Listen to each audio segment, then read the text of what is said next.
If you want to find out the meaning of words you don't really know, I'll be going through a strategy that will help you find it out. Beyond the long-term strategies of naturally growing your vocabulary so you know the meaning of that word, there is some different methods that you can actually use so you can infer and make out the meaning of the word. You won't know it exactly, but you might be able to get the gist if you employ this technique. Let's get into it.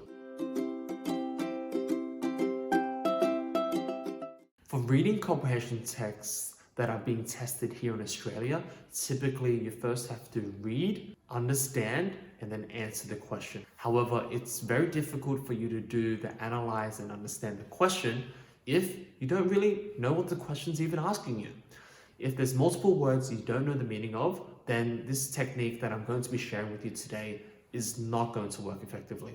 You're probably going to have to use some other technique that I may share later on as well. This is probably only going to be the most effective when you don't know one word in a line or two, and then you can actually try to get the meaning of that word to help you understand. This is definitely not going to be the most ideal. The best way to actually do this in the long term is naturally to grow your vocabulary so that you learn new words and you actually understand the meaning of it, so you don't actually have to use this strategy in the first place, because it does take some time to answer questions.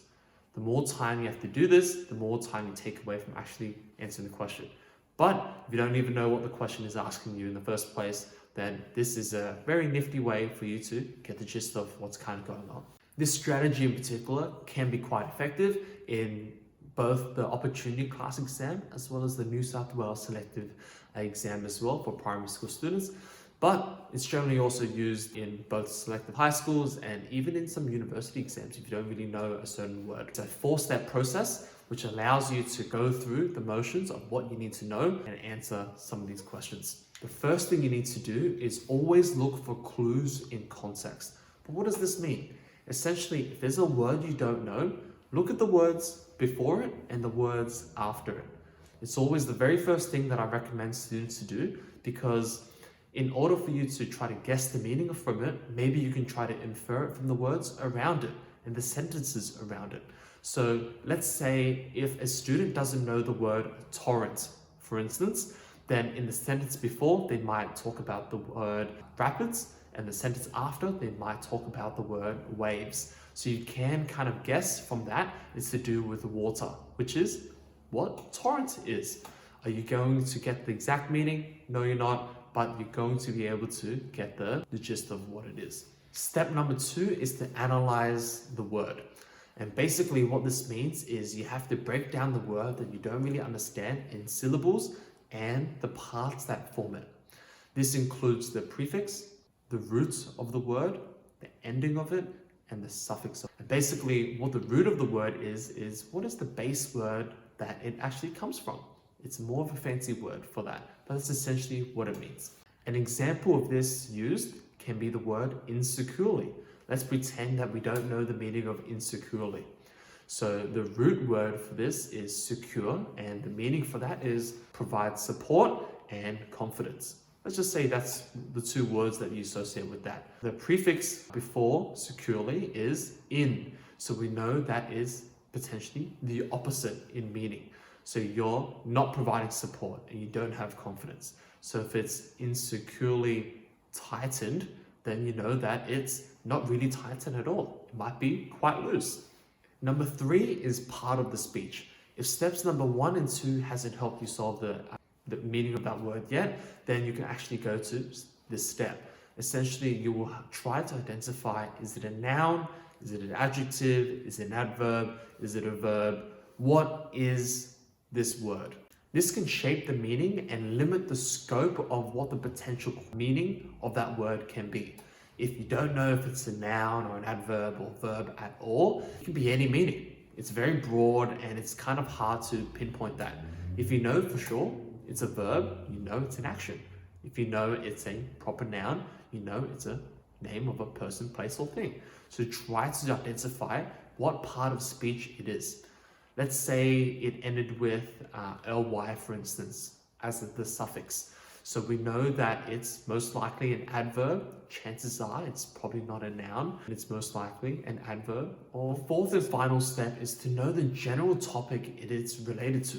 Depending on where the word lies in a paragraph, then you might be able to try to guess based on its placement, the meaning, and the surrounding words on what it actually means. If it's in the middle of a sentence, it can actually, the words before it can try to emphasize that point.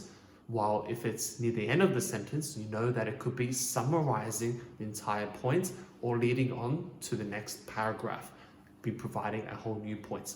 So this can help try to provide some more contextual clues based on positioning on where it's fitting in the paragraph. But don't think too deeply about this. If you don't know the exact meaning of it, that's fine. You only need the gist.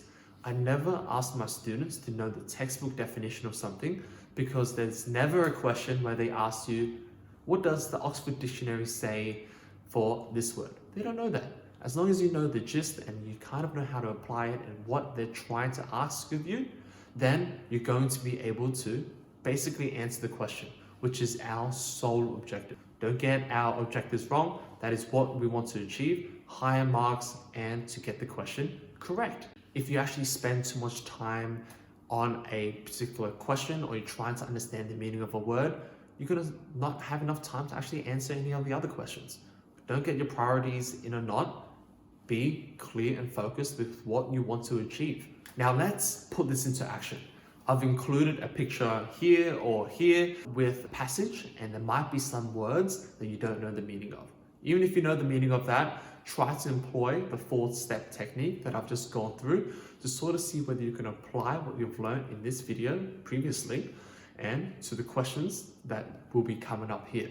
Feel free to pause the video, take a screenshot, take a picture, whatever works for you, and try to solve the corresponding table. In conclusion, this is one of the strategies that we actually teach our students at Bing's Academy for those who don't really understand the meaning of a certain word and they have to try to guess or try to find out the meaning of that word.